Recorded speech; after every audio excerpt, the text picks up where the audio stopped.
Hi అండి. అందరూ ఎలా ఉన్నారు? బాగున్నారా? ఈరోజు నేను ఇంట్లో ఉన్న వాటితోనే సింపుల్గా చికెన్ దమ్ బిర్యానీ ఎలా చేసుకోవాలో చూపిస్తాను. ముందుగా అర కేజీ చికెను, దానిలో కొంచెం సాల్టు పసుపు వేసి శుభ్రంగా 2-3 సార్లు కడుక్కొని పక్కన పెట్టుకోవాలి. అర కేజీ చికెన్లోకి కేజీ రైస్ వరకు వేసుకోవచ్చు. చికెన్ మ్యాగ్నేట్ కోసం ముందుగా సాల్టు పసుపు పెరుగు అల్లం వెల్లుల్లి పేస్ట్ అప్పటికప్పుడు ఫ్రెష్గా తయారు చేసుకొని వేసుకోవాలి. దాంట్లో తగినంత కారం అన్నీ వేసుకొని నిమ్మకాయ కూడా వేయచ్చు ఉంటే, నా దగ్గర లేదు కాబట్టి నేను వేయట్లేదు. బాగా కడిగి కలుపుకొని పక్కన పెట్టుకోవాలి. ఒక హాఫ్ అన్ అవర్ ముందు కలుపుకొని పక్కన పెట్టుకోవాలి. తర్వాత బిర్యానీలోకి రైస్ కూడా కడిగి పక్కన పెట్టుకోవాలి. ముందుగా వాటర్లో స్పైసీలన్నీ యాడ్ చేసి దానిలో తగినంత సాల్ట్ వేసి రైస్ కూడా అందులో యాడ్ చేసేసి పొయ్యి మీద పెట్టుకోవాలి. ఆ గిన్నె స్టవ్ మీద పెట్టి స్టవ్ వెలిగించుకొని మూత పెట్టి పక్కన ఉంచుకోవాలి. తర్వాత ఒక కళాయి తీసుకొని దానిలో ఒక 2-3 స్పూన్లు ఆయిల్ వేసుకొని దాంట్లో సన్నగా తరిగిన ఆనియన్స్ మంచి కలర్ వచ్చేంత వరకు వేయించుకోవాలి.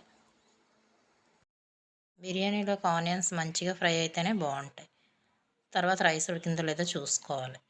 రైస్ ఒక 70% ఉడికితే చాలు. మిగతా దమ్ పెట్టుకుంటాం కదా, అందులో కుక్ అవుతుంది.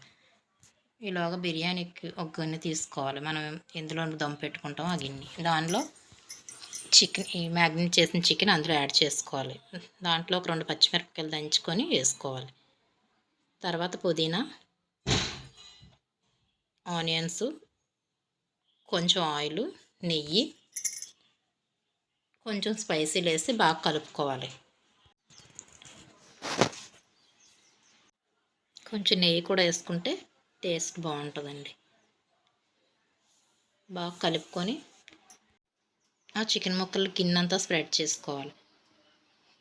తర్వాత ఈ ఉడికిన రైస్ ఉంది కదా, ఆ రైస్ని అందులో వేసుకోవాలి. లేయర్లుగా వేసుకొని 1 లేయర్ వేసుకున్న తర్వాత దానిలో పుదీనా, ఆనియన్స్ వేసుకొని మళ్ళీ రైస్ వేసుకోవాలి. ఇంకో లేయర్ వేసుకోవాలన్నమాట.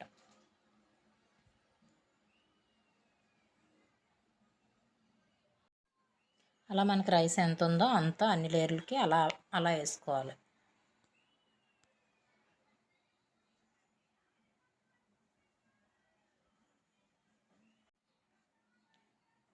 అలా రైస్ మొత్తం వేసుకొని పైన మళ్ళీ పుదీనా, మనం ఫ్రై చేసిన ఆనియన్స్, కొంచెం ఒక 2 స్పూన్లు నెయ్యి, కొంచెం పసుపు కలుపుకొని వాటర్లో పసుపు వేసుకోవాలి.